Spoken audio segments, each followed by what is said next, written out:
What is the state of the mandate? Let's talk about it on this episode of Pushback.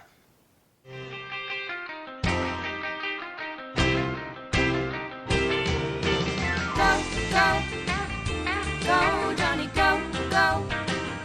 Go, Jonny, go, go. Go, Jonny, go, go. If you're concerned about the direction our culture is heading, then maybe it's time to push back.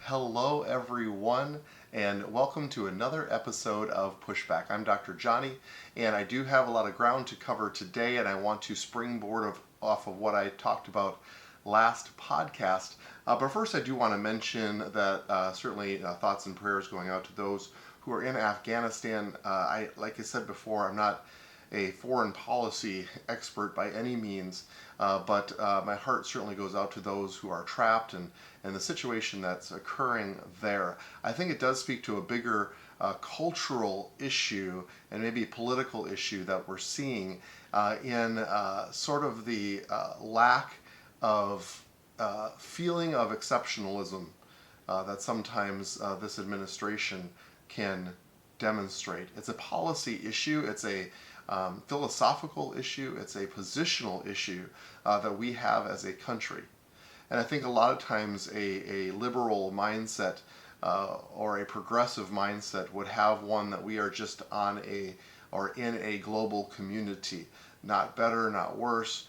And I agree with that to an extent, other than our country has been set as a city upon a hill. And it's been set as a country of exceptionalism. And I think that's an okay word, and I think it's actually a biblical word. I think the Lord actually wants to draw us out to be exceptional people. And in that exceptionalism and in that identity of who we are as His kids, then we can transform the world. Joseph is a perfect example of a man who was placed into a very hard, difficult situation. And yet his exceptionalism and who he was as an individual and his identity actually had him rise to the top and transform and save a nation.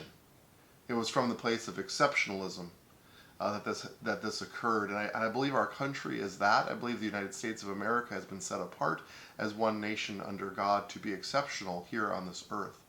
And when we don't see ourselves that way, then we can find ourselves bowing a knee to other countries and other regimes, which unfortunately feels like what we're doing in Afghanistan. I know it's not always that simple, it's not always linear, and there's layers that I don't understand.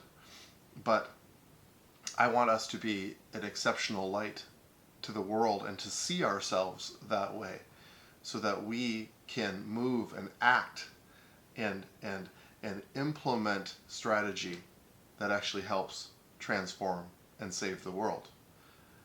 So that's a big thing, but a quick comment that I think it's important that we as Americans understand and never apologize for, not in an arrogant way. That's not the role that we play, and I know that sometimes we can come off that way.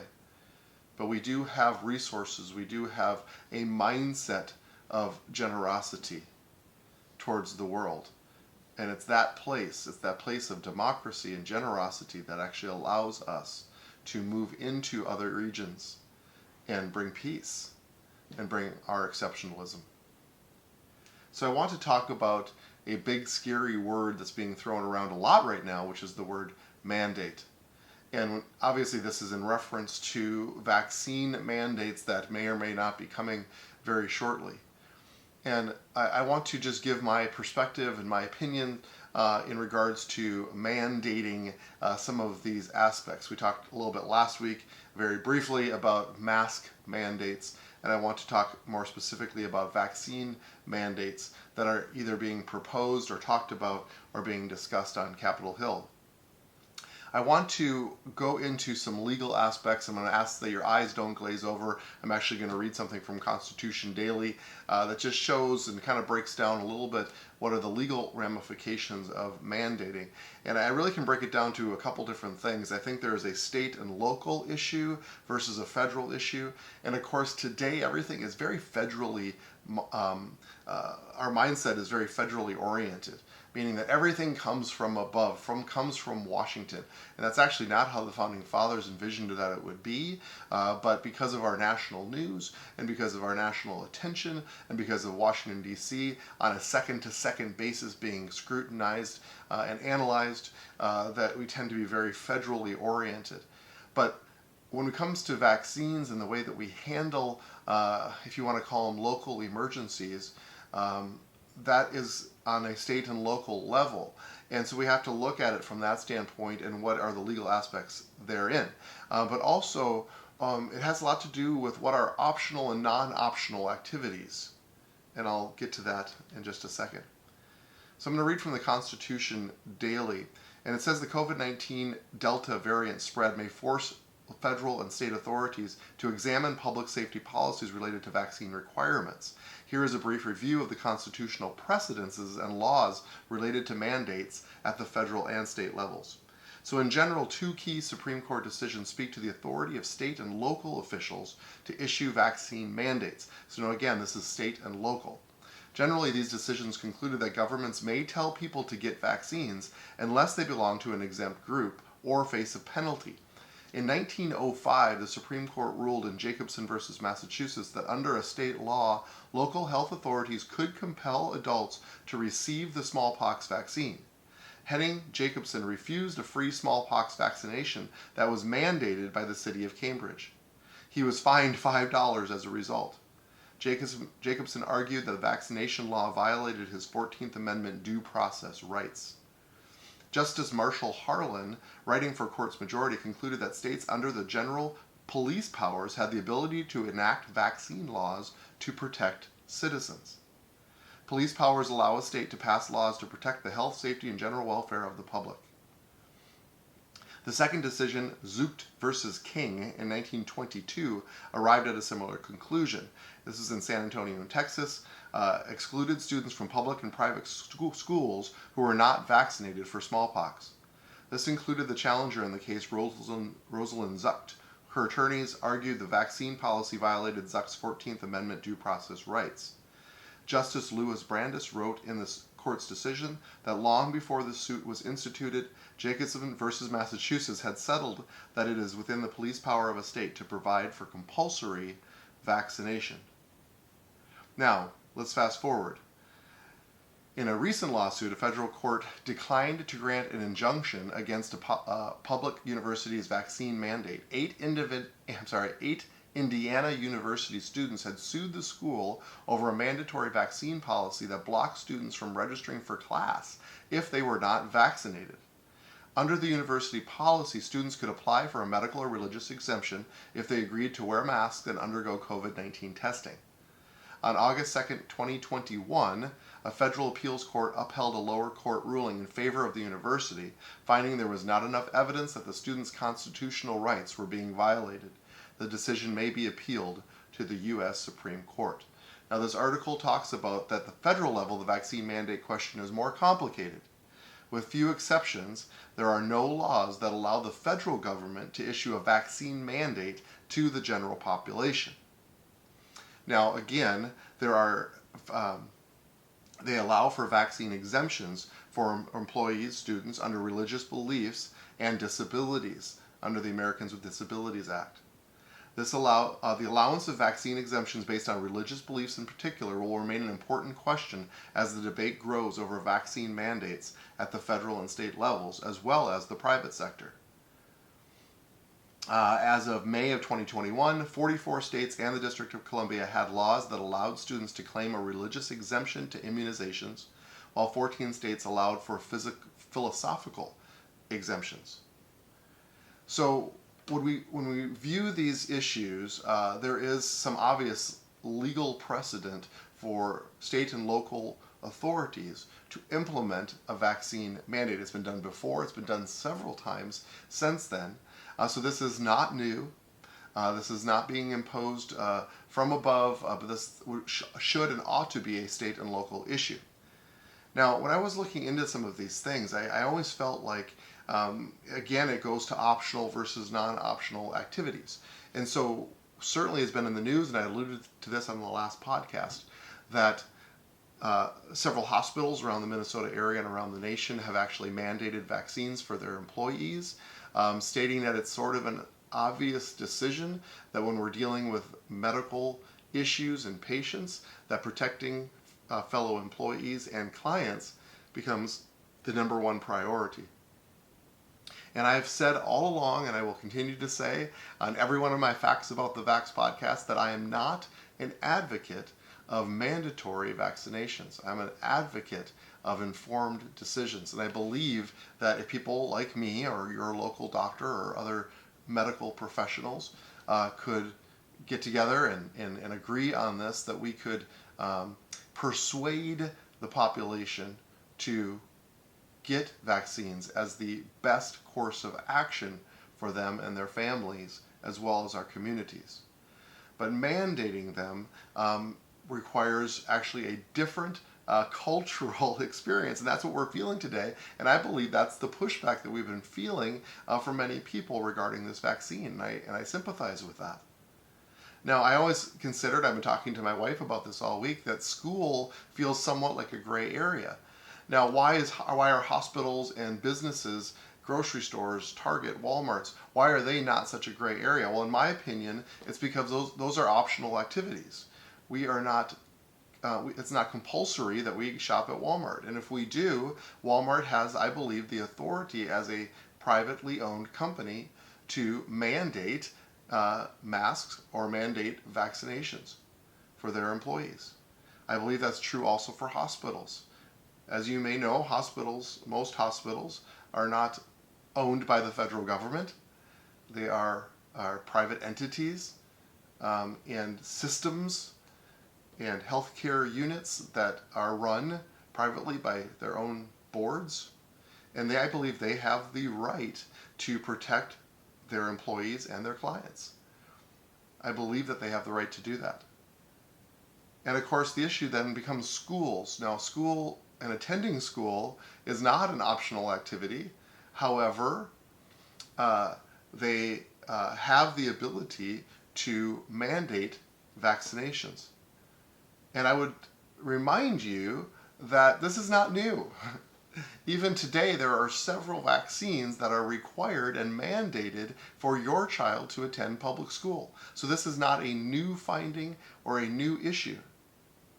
But sometimes what happens is that we forget. We forget why we're vaccinating. We forget the purpose of the vaccinations and why people are mandating these. And I believe very strongly that the leadership in this country, and even from a local and state level, have done a very poor job reminding us why. We need the why. So reading from history.com, let me just refresh your memory. Those who are my older listeners will remember this quite well. I'm grouping myself in the younger listeners. We don't remember this stuff. Now, we as medical professionals, we review these things and we research this and we understand the why. But many of us don't remember. On February 23, 1954, a group of children from Arsenal Elementary School in Pittsburgh, Pennsylvania, received the first injections of the new polio vaccine developed by Dr. Jonny Salk. Though not as devastating as the plague or influenza, poliomyelitis was a highly contagious disease that emerged in terrifying outbreaks and seemed impossible to stop. Attacking the nerve cells and sometimes the central nervous system, polio caused muscle deterioration, paralysis, and even death. Even as medicine vastly improved in the first half of the 20th century in the Western world, polio still struck, affecting mostly children but sometimes adults as well. The most famous victim of the 1921 outbreak in America was future President Franklin Delano Roosevelt, then a young politician. The disease spread quickly, leaving his legs permanently paralyzed. In the late 1940s, the March of Dimes, a grassroots organization founded with President Roosevelt's help to find a way to defend against polio, enlisted Dr. Jonny Salk, head of the Virus Research Lab at the University of Pittsburgh. Salk found that polio had as many as 125 strains of three basic types, and that an effective vaccine needed to combat all three. By growing samples of the polio virus and then deactivating or killing them by adding a chemical called formalin, Salk developed his vaccine, which was able to immunize without infecting the patient. You know, I wonder if today Dr. Jonas Salk would be demonized. What is his motive? Is he a sinister man up in his lair developing some kind of vaccine that would infect the country or track them or cause irreversible consequences and damage? This is the world, the culture that we live in, that I'm pushing back against. Dr. Jonas Salk was a hero and a brilliant scientific mind. And that's what history has proven to be true. And yet, it seems like any researcher, any doctor today, his motives are questioned.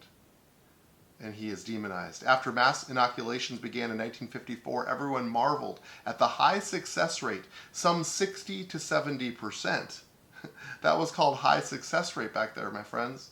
The vaccine that we're currently dealing with right now has a greater than 90% success rate or efficacy. Until the vaccine caused a sudden outbreak of some 200 cases. After it was determined that the cases were all caused by one faulty batch of the vaccine, production standards were improved, and by August 1955, some 4 million shots had been given. Cases of polio in the U.S. dropped from over 14,000 in 1955 to 5,000 in 1956, and by 1959, some 90 other countries were using Salk's vaccine. So they even had a setback. They even had probably those questioning the safety of this vaccine. But they persevered and pursued past this and realized that it was just a bad batch and still understood the importance, even at only 60 to 70% efficacy.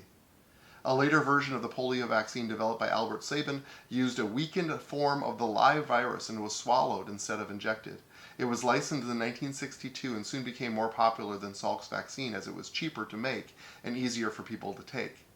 There is still no cure for polio once it has been contracted. This is true today.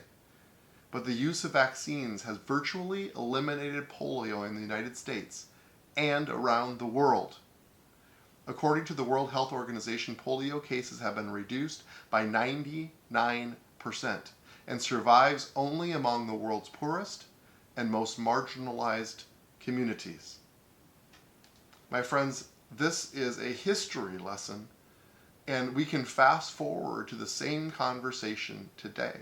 The only thing that's changed today is the distrust and the circulation of information or misinformation, often that happens, about the motives of those who are trying to implement this current vaccine.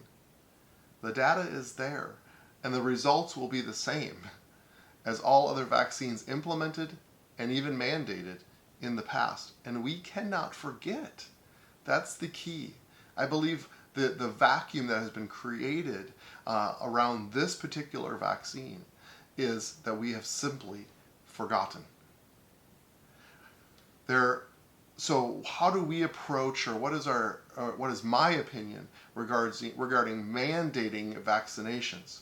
Again, I'm not a fan. I believe, I read last podcast from Frank Herbert, the author of Dune, which I'm reading right now. A ruler must learn to persuade and not compel. When we mandate something, I believe that it actually demonstrates poor and weak leadership. See, I always am reminded of World War II. Pearl Harbor happened, and the young men in this country lined up down the streets to enlist. Kids were lying about their age so that they could get into the army to serve their country, because they were persuaded it was the right thing to do, even unto death. I would like that culture again, where we lay down our lives and even our own personal protections to serve others. Now, I don't say personal protections meaning that we give up our right to our country or to our government. I'm not saying that. but I'm saying that we live sacrificially, and part of sometimes taking a vaccine is a sacrificial move to help others and to help our communities. Now, you may argue, COVID is not as devastating to young people like polio was. Now, I would say, sure, that is true, and COVID tends to be more lethal and to the elderly and to those who are immunocompromised and to the vulnerable, and less dangerous to young people. I agree with that. But it's still very contagious and devastating to these vulnerable populations, and schools are principal reservoirs. All of these kids get together, and these viruses continue to harbor themselves and continue to stay in the country, in the community, which allows those who are elderly and vulnerable and immunocompromised to become susceptible to these outbreaks.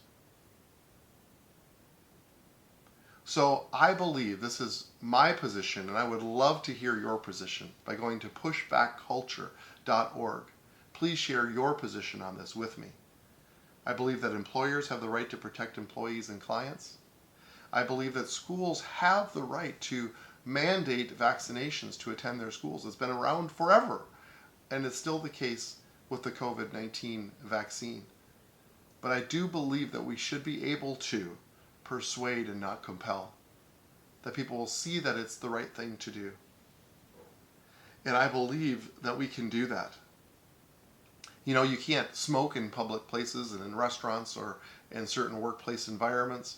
So smoking is a right, and it's not illegal, but people can mandate that to protect other people, to protect employees and their clients.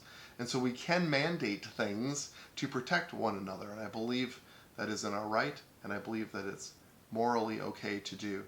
And remember that there are religious and medical exemptions in place, and those should continue in place, even philosophical exemptions. And so if you're sitting here with public school children and you do not have peace about receiving the vaccine, that there would be exemptions in place. I believe they have the right to test you. I believe they have the right to mandate masks to protect other people. I know that's hard to hear, and people don't want to hear that, but we have to get through this cycle of craziness. And I believe polio is such a great example of a community that rose up, that it was compulsory then, and guess what? Polio vaccine is compulsory now. It hasn't changed. For your child to go to public school, you still need the polio vaccine. Why? Because we know that it works and it protects our children. And I believe history will say the same about this vaccine. So those of you who are listening to me and are pro-vaccine like I am, let's do a better job reminding people. Let's talk about history. Let's talk about why this is important. Let's persuade and not compel. We don't need to be angry. We don't need to be dishonoring. But we can be persuasive if it's what we believe, and we can have a real conversation about this. We need to bring an end to this craziness, and I believe that this vaccine, along with other vaccines in history, is the most effective solution to this end. I really believe that. So thank you again for listening to me this week as we continue to talk about these such important, unprecedented conversations. We have never lived in a time such as this, with so much information going back and forth. So thank you for hearing my heart in this, and I would love, love, love to get your feedback. So please go to pushbackculture.org and leave your comment, leave a question, leave an issue that you have with my position or my opinion. I would like to hear it. I'd like to share it. I'd like to have a discussion about it. So let's go together now to set and shape the culture.